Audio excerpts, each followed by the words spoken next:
It's moving. It's Young People Nation.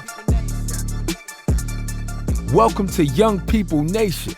Listen to us weekly as we commit to bring transparency, healing, and truth to the everyday situations in life that might bring you down. Join us for your weekly dose of inspiration. Thank you for listening to Young People Nation. Make sure you subscribe so you never miss an episode. And now, here's your host, Eugene and Donna Perry. Let's go. Christ is the foundation. Know his word gon' lead us. Know I'm already going. Taking steps I believe in. Giving guidance to the youth. Giving guidance to the lost.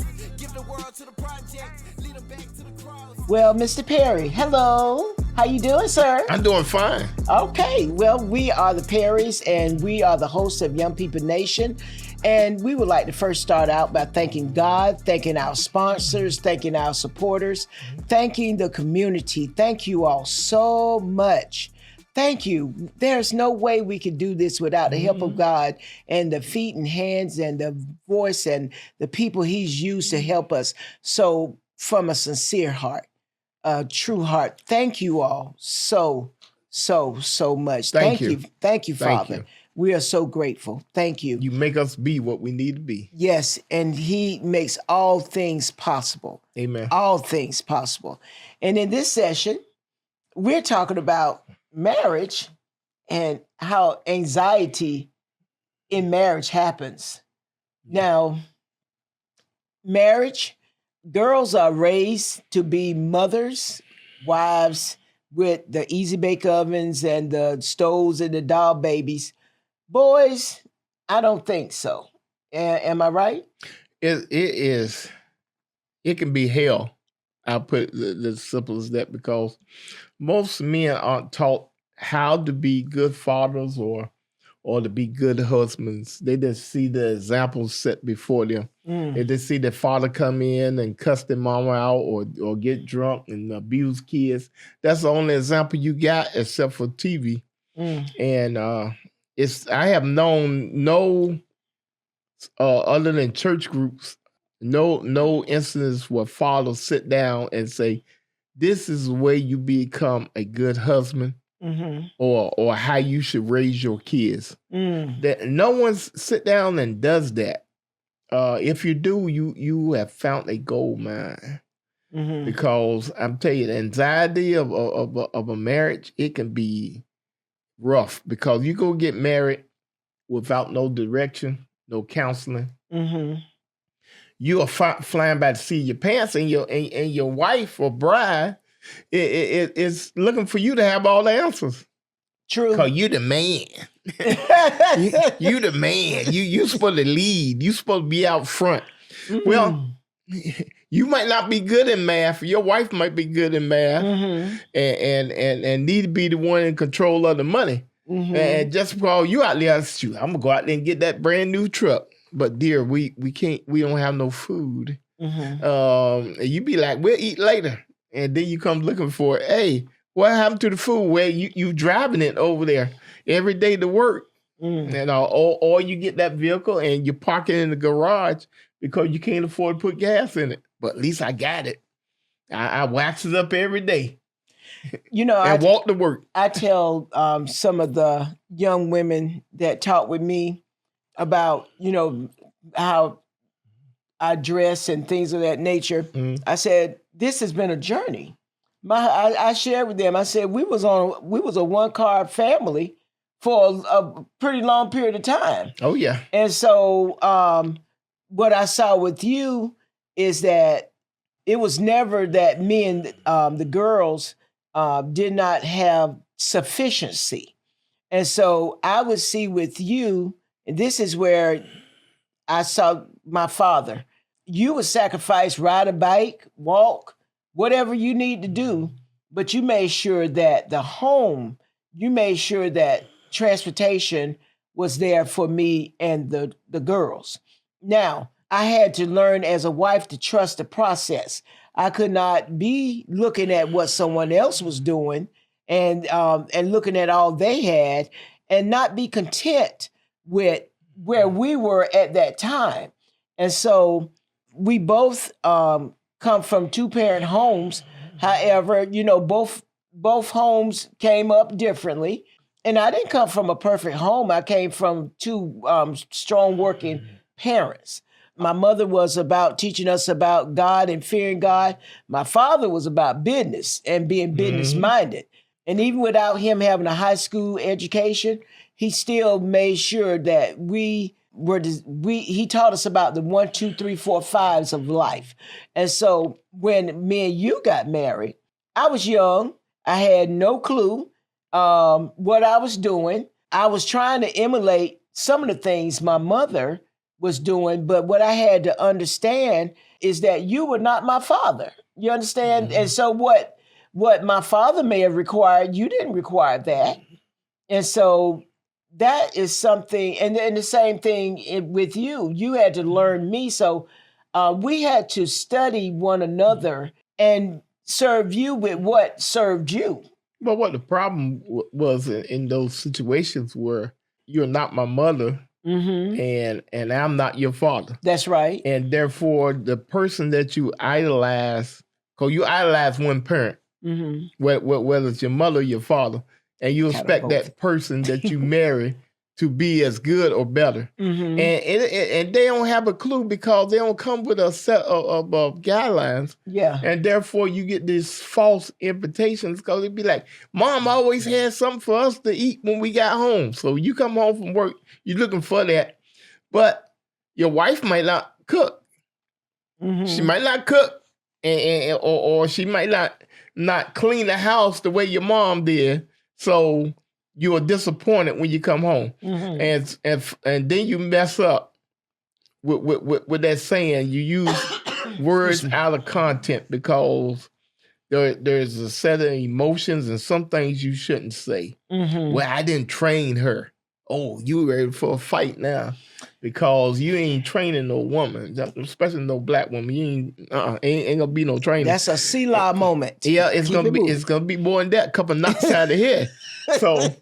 So you had to be careful what you're saying. You had to survey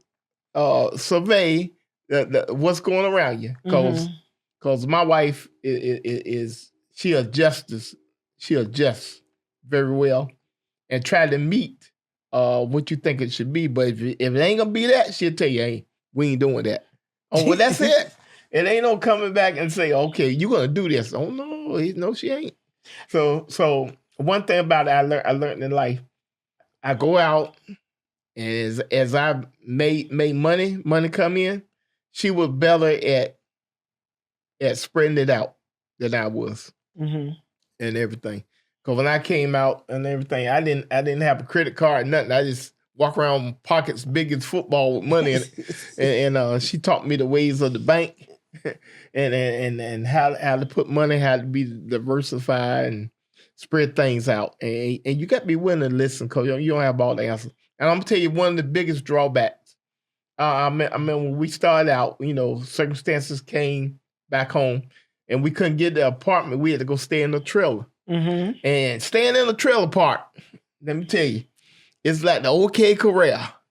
You don't know what kind of neighbors you got. We had a neighbor that would drink everything in the house and it would come on your house and then try to get yours. And if you leave your clothes on the clothesline too long, they will have it on.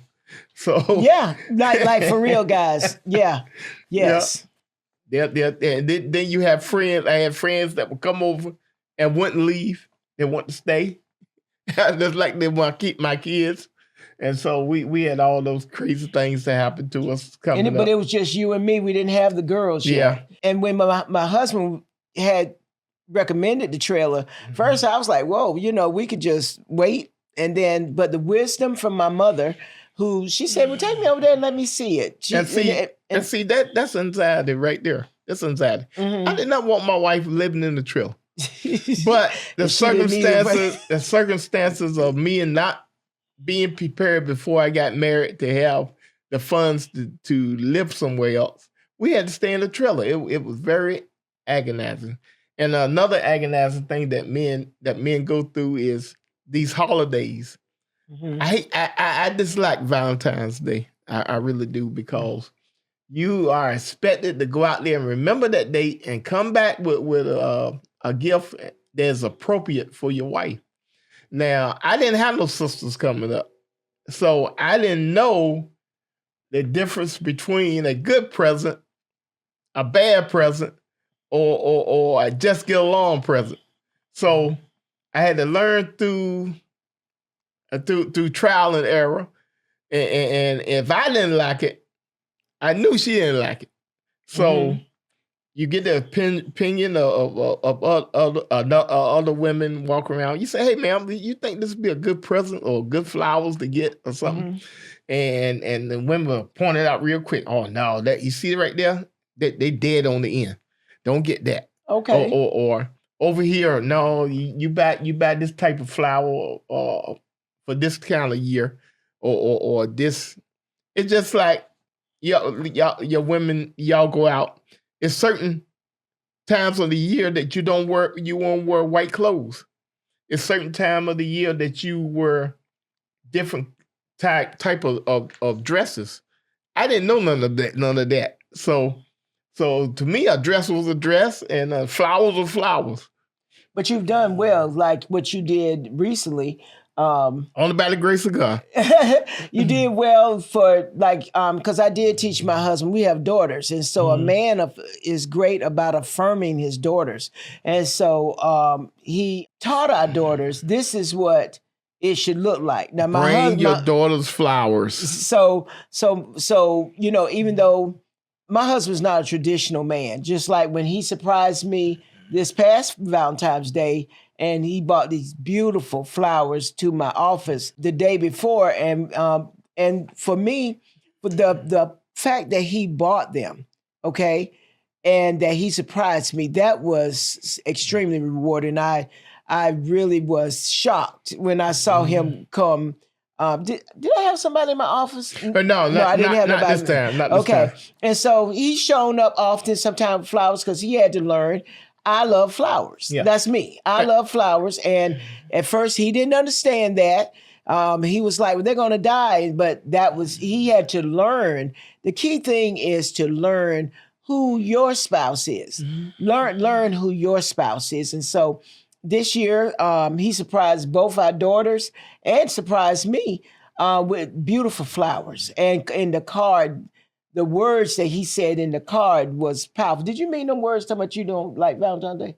Yeah, I do. That is true, because I believe if you want to give somebody something, it shouldn't be no special time. It should be you able to go and do it each month out of the year. It don't have to be a special time, because when that special time like Valentine's Day come on, the pressure to be able to get that right gift and at the right time and present it, and everybody else out there trying to get the same thing you trying to get. So you got to fight other guys out there. No, these are mine. That one. It seems like all the men come to the same shop that you come to get the flowers. And so y'all fighting over what flowers to get. And therefore you don't want to get the same one somebody else is getting, or you want yours to be unique. And so it's undue pressure there to get them flowers over there and present them in a style that every other woman would envy her gift. And that's pressure. But I don't want women to envy me, because you're my husband. You're mine. Okay? So there's no first, second lady. I'm it. Yeah, okay? but I knew I couldn't come there with a third class present. Well, but this is where we have learned each other. You understand? And also you created this with me. You understand? So well, it was a pleasure in doing it. Yeah, so that's an expectation so be careful what you're creating. Don't start anything in your relationship, in your marriage, that you're not wanting to keep up. And so going back to the anxiety in marriage, and this is really broad, because it can be financial with the kids. Yeah. But first, it started with us as individuals and our relationship with God, and getting our marching orders and direction from God. But even with that, along with that, we had to be good friends. Yes. We had to be able to talk to each other. You can have all the scriptures you want, but if you can't communicate 5 minutes, it's a waste. It's a problem. It's a big problem. It ain't gonna be no fasting. There ain't gonna be no scripture reading that's gonna solve the problem of you wanting to be there in the same room, and exist. And look forward to coming home. Oh, that's a big one there because I knew individual soldiers that would put themselves on deployment, and the wives used to come back to company. Hey, you see my husband? I ain't seen him in 3 weeks. He other than go home and have an argument, they will stay at work. They will sleep in the barracks. They wouldn't even go home, and they'll put their volunteer and put themselves on a deployment somewhere when they didn't have to go. And just to keep from going home because home was toxic. And believe it or not, you have women now, it's not just men, women who do not want to go home. They will stay out in their car. I've heard these stories, or drive around the neighborhood several times before getting in the driveway. Okay, so this happens on both ends, people. Yeah. And so I like what you said about us being friends, because we are friends. What I do love about I could talk to you about anything. And so, but we had to build to that. You understand, the trust. We couldn't violate those things that we said, now don't do that now. Oh, yeah. That'll get you cut from the team. You understand? Because trust is earned. It's not a given. So we have to understand that in the relationship. And so this thing can go on for a long period of time because it's a lot to unpack in this. It's life. You know, it's a lot to unpack. And so just a general wording for the audience when it comes to marriage and anxiety and it, just relax. Okay, relax. Be thankful for the person who is working it about the us. It's about us. Whatever I do, it's about us. Whatever you do, it's about us. Yeah. And so therefore you give a place of like for me as a woman, it was important for me to feel comfortable and for me to know that I was covered. So with me knowing that I was covered, I had no problem following what he believed God was giving him for the family. And he was proven to hear from God, not on no whim or just doing something like, oh, let's go do this. What? You know? And so I personally, as a woman, as long as security was major for me. And so that is something that it takes work. You have to make sure that spouse feels secure. And I want to say for you is respect and being truthful. Yeah. And also in any relationship, the word no is not a bad word.